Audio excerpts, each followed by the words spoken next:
আসসালামু আলাইকুম সুপ্রিয় 18তম শিক্ষক নিবন্ধন পরীক্ষার্থী ভাই ও বোনেরা, আপনারা ষষ্ঠ গণবিজ্ঞপ্তিতে অবশ্যই আবেদন করতে পারবেন যদি আপনাদের ভাইবা রেজাল্ট আছে এবং ভাইভাতে পাস করতে পারেন।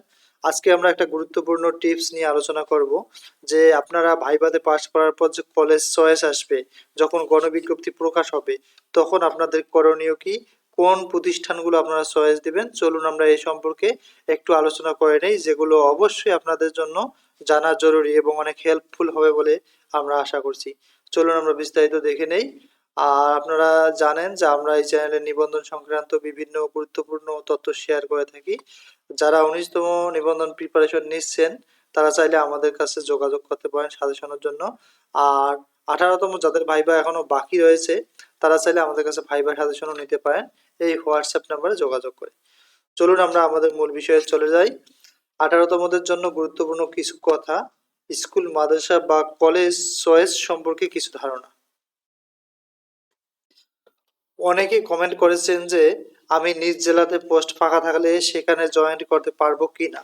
আসলে এটা সম্পূর্ণ নির্ভর করে আপনার মেরিটের উপরে। আপনার মেরিট লিস্ট যদি ভালো থাকে তাহলে অবশ্যই আপনার প্রথম চয়েসে প্রতিষ্ঠান পাওয়ার সম্ভাবনা থেকেই যায়। তবে মনে রাখবেন, প্রতিষ্ঠান চয়েস কিন্তু 40টি দিতে হবে। এর মধ্যে আপনার মেরিট যেরকম থাকবে আপনি সেরকম প্রতিষ্ঠান পাবেন। মনে করেন আপনি একটি কলেজ বা স্কুল অথবা মাদ্রাসার জন্য আবেদন করেছেন, আপনার মেরিট হচ্ছে 282, কিন্তু আরও একজন প্রার্থী ওই কলেজ বা স্কুল অথবা মাদ্রাসার জন্য আবেদন করেছেন, তার মেরিট হচ্ছে 280। ভালোভাবে বিষয়টি বুঝবেন আপনারা, যে তাহলে আপনারাই ভাবেন যে 282 যার মেরিট সে পাবে না 280 যার তার পাবে। সেজন্য মেরিটটি হচ্ছে খুবই গুরুত্বপূর্ণ। তাহলে আপনি নিজে নিজে এখন বিবেচনা করেন যে প্রতিষ্ঠানটি আসলে কে পাবে, তাহলে কিন্তু উত্তর পেয়ে যাবেন। তাই নিশ্চিতভাবে কখনো বলা যাবে না যে আমি এই প্রতিষ্ঠানে পাবো। এটা সম্পূর্ণ নির্ভর করে সফটওয়্যার এর উপর এবং আপনার মেরিট লিস্টের উপর। তবে আপনার কিছু দিক নির্দেশনা হচ্ছে, আপনারা সর্বপ্রথম চয়েস দেবেন আপনার নিজ জেলায়, যদিও প্রতিষ্ঠানটি অনেক দুর্বল হোক। কিন্তু যদি দেখেন যে আপনার নিজ জেলার মধ্যে কোনো পোস্ট ফাঁকা তেমন নেই, তখন কিন্তু আপনি দূরের প্রতিষ্ঠান চয়েস দিবেন। এবং আপনার দৃষ্টিতে আপনার দৃষ্টিতে আমি যেটা মনে করি, আপনারা আগে গিয়ে প্রতিষ্ঠানগুলো দেখবেন।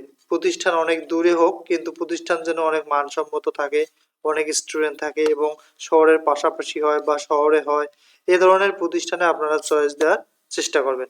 আমরা পঞ্চম গণবিজ্ঞপ্তিতে চয়েস ভুল দেওয়ার কারণে বিভিন্ন জন কিন্তু একবারে গ্রাম্য প্রতিষ্ঠানে গিয়েছি, যেখানে কিন্তু ওই প্রতিষ্ঠান থেকে তেমন সুযোগ সুবিধা পাইতেছি না। তাই আমার যেটা অভিজ্ঞতা সেটা আপনাদের কাছে শেয়ার করতেছি, যে যদি বাড়ির পাশে বা বাড়ি থেকে দূরে থাকতেই হয় তাহলে ভালো প্রতিষ্ঠান চয়েস দিবেন। তাহলে অবশ্যই ভালো প্রতিষ্ঠান আপনারা চয়েস দিবেন। আর 1 থেকে 20 নম্বর পর্যন্ত প্রতিষ্ঠান আপনি অবশ্যই নিজে গিয়ে দেখবেন, তারপরে সাজাবেন। অর্থাৎ আপনি যে 40টা প্রতিষ্ঠান চয়েস দিবেন এর মধ্যে 1 থেকে 20 নম্বর পর্যন্ত যে প্রতিষ্ঠান আপনি দেবেন, ওই 20টা প্রতিষ্ঠান অবশ্যই আপনারা দেখবেন।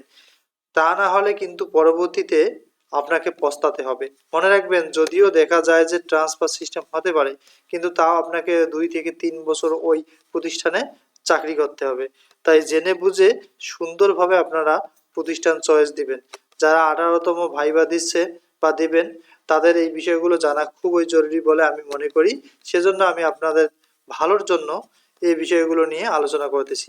তাই অবশ্যই আপনারা এই দিকগুলো খেয়াল রেখে প্রতিষ্ঠান চয়েস দিবেন। আর যারা ভাইবা পাস করবেন ইনশাআল্লাহ সকলের জব নিশ্চিত হবে। তো সকলের জন্য শুভকামনা রইল। আমাদের টিপস এন্ড ট্রিক্স গুলো যদি আপনাদের ভালো লাগে অবশ্যই আমাদের চ্যানেলটি সাবস্ক্রাইব করবেন। সামনে আমি আরো যত রিলেটেড আপনাদের সুবিধার জন্য যে যে বিষয়গুলো লাগে সেগুলো নিয়ে আমি আলোচনা করব, বিশেষ করে ষষ্ঠ গণবিজ্ঞপ্তি এবং 18তমদের ভালোর জন্য। তো thank you for watching, talk to you another video.